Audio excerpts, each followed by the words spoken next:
Bonsoir à tous, c'est l'heure de l'information sur RTI 1. Bienvenue.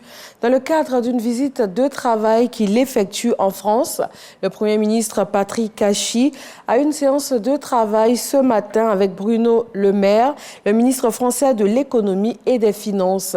Le point de cette séance de travail avec nos envoyés spéciaux à Paris, Adama Kéré et Herman Guivet. Paris, 139 rue de Bercy. Hôtel des ministres, ministère de l'économie et des finances. En visite de travail en France, le chef du gouvernement Patrick Cachy rencontre Bruno Le Maire, ministre de l'économie et des finances de la République française. Aux côtés du Premier ministre Patrick Cachy, Moussa Sanogo, ministre du budget du portefeuille de l'État, Maurice Kwaku Bandama, ambassadeur de la République de Côte d'Ivoire en France. Au menu des échanges entre le Premier ministre Patrick Cachy et le ministre français de l'économie Bruno Le Maire, d'importants projets réalisés ou envisagés avec comme cœur de cible la fiscalité, la jeunesse, l'industrialisation agroalimentaire. Nous venons de rencontrer le ministre français de l'économie et des finances et le premier point de notre rencontre a concerné l'assistance qu'ils peuvent nous apporter en matière fiscale. Aujourd'hui, on a une énorme marge de progression en matière de collecte fiscale. Et donc la France est l'une des plus performantes aujourd'hui au monde sur le sujet et a développé des techniques extrêmement sophistiquées. Monsieur le ministre a signé une convention avec monsieur le ministre du Budget qui devrait démarrer incessamment et avoir des effets extrêmement positifs sur nos capacités de collecte et notre pression fiscale. Le second sujet a porté sur le projet du métro qui est en cours, sur lequel nous avions sollicité le ministre des Finances pour avoir intégré la formation de nos jeunes, de façon à ce qu'au terme de ces projets, nous aurons des jeunes bien formés qui puissent, dans le cadre de l'apprentissage qu'ils ont eu, pouvoir s'insérer facilement sur le marché du travail, soit en intégrant des entreprises qui existent déjà ou en créant leur propre entreprise. Donc ça a été un sujet extrêmement intéressant sur lequel nous avons également développé la coopération. Enfin, nous avons abordé la question de la transformation des produits, des matières premières locales, aussi bien que de l'agroalimentaire.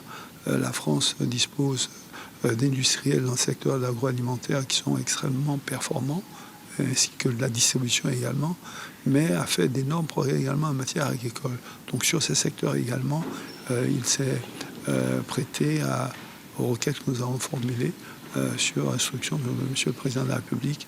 Et nous avons été très heureux de ces échanges et nous pensons que les résultats seront à la mesure, je dirais, des ambitions des deux pays. Une séance de travail qui s'inscrit dans le cadre du renforcement de la coopération entre la France et la Côte d'Ivoire et qui confirme l'excellence du savoir-faire français dans plusieurs secteurs d'activité. Un renforcement de coopération dans plusieurs domaines. Dans le même temps, une délégation du Sénat de France est en visite de travail en terre ivoirienne, conduite par le président du groupe d'amitié France-Afrique de l'Ouest. Ces sénateurs ont échangé avec le président de la Chambre haute du Parlement ivoirien, Jano Aoussou Kouadio, avant une séance de travail avec le groupe d'amitié Côte d'Ivoire-France.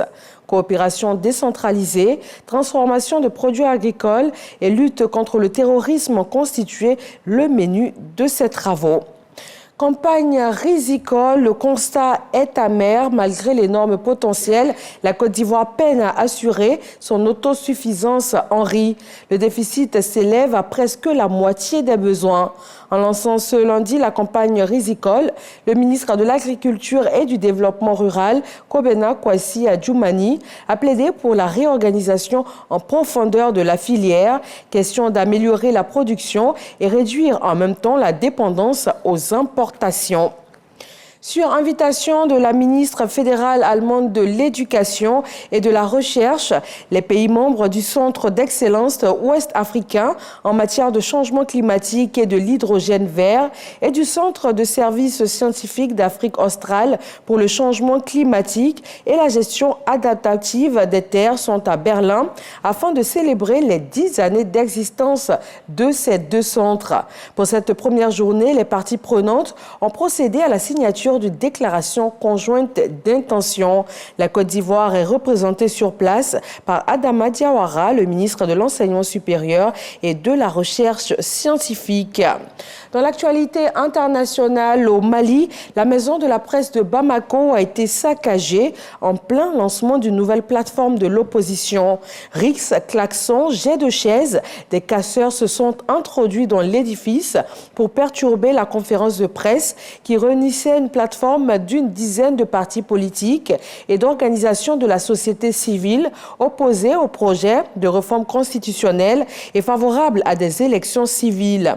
Les dirigeants de la maison de la presse annoncent leur intention de porter plainte contre X. Et puis le président russe Vladimir Poutine qui doit s'exprimer aujourd'hui devant les parlementaires russes pour le traditionnel discours sur l'état de la nation. Annulé en 2022, ce discours sera le premier depuis l'invasion russe en Ukraine. À quelques jours du premier anniversaire du lancement de cette offensive par Moscou, ce sera, selon des spécialistes des questions militaires russes, l'occasion pour le chef de l'État de donner ses conditions pour une sortie de crise. Voilà, merci de votre attention. Rendez-vous à 20h sur RTI 1. D'ici là, retrouvez l'actualité dans nos régions.